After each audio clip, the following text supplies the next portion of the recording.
খুরশিদ সম্পর্কে মোহাম্মদ আমার রফিকুজ্জামান। প্রথম যে কথাটা বলবার এবং সবচেয়ে আমার যেটা অন্তর থেকে আমি অনুভব করি সেটা হলো এই যে খুরশিদ আলম মনে প্রাণে একজন শিল্পী।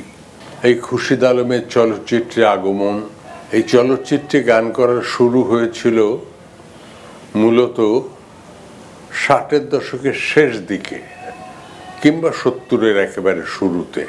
নায়ক রাজ্জাকের অত্যন্ত প্রিয় কণ্ঠ ছিলেন তিনি, এবং রাজ্জাক সাহেব গাইবেন এমন গান খুরশিদ আলমই করুক এটাই তিনি চাইতেন, এবং খুরশিদ আলম করেছেনও।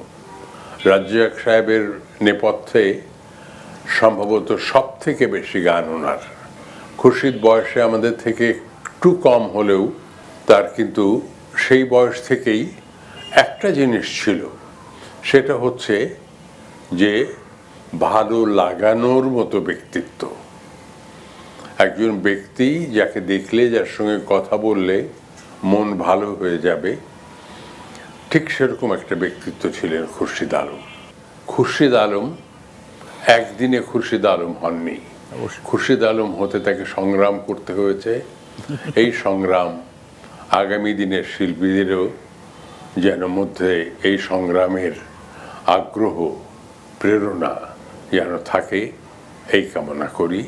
খুরশিদ আলম দীর্ঘদিন বেঁচে থাক, এটা কামনা করি।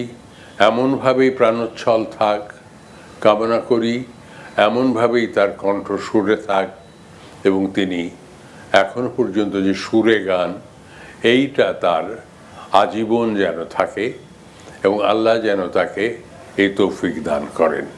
এটাই খুরশিদের জন্য আমার কামনা। অত্যন্ত গুণী একজন গীতিকার।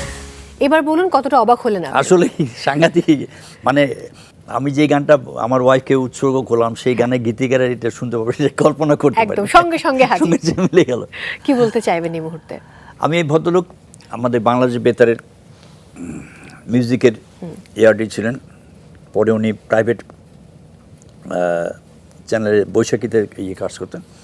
ওনার বাচনভঙ্গি, ওনার যে লেখার বাণী, এবং সবচেয়ে বেশি ওনার গানে সুর করেছেন আপনার খন্দকার নুরুল আলম সাহেব। আর শিল্পী গেছেন সুবীর নন্দী, ওনার লেখায় গান করেছেন। সাবিনা ইয়াসমিন গান করেছেন, রুনা লালা গান করেছেন, হাদি ভাই গান করেছেন। সব ভালো ভালো লিজেন্ড যারা, তারা গান করেছেন। এবং আমার খুব লাগে যে ওনার একটি দেশের গান আমার সত্য কথা বলতে কি, যে আমার গান মনে থাকে না, কিন্তু রফিক ভাই একটা গান লিখেছে না, খন্দকার নুরুল আলম ভাইয়ের সুরে।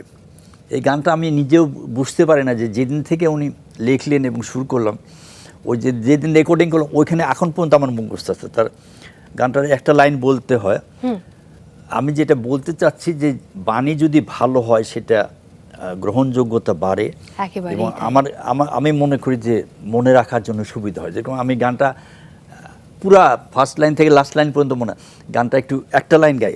তার হাতে ছিল এক তারা আর কণ্ঠে ছিল গান, হঠাৎ যে কি হলো এক তারাটা ফেলে দিয়ে, সেই হাতে সে ধরলো মেশিন গান। তার হাতে ছিল এক তারা আর কণ্ঠে ছিল গান, হঠাৎ যে কি হলো এক তারাটা ফেলে দিয়ে, সেই হাতে সে ধরলো মেশিন গান। পুরা গান মুখস্থ।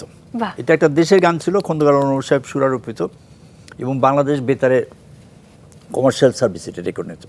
আমি খুব অবাক হই যে এত গান বাণীর ভিতরে এটা মনে। আমি পরে বুঝলাম যে যেহেতু গান এত বাণীটা সমৃদ্ধ, এই জন্য মনে রাখাটাও সহজ। পুরো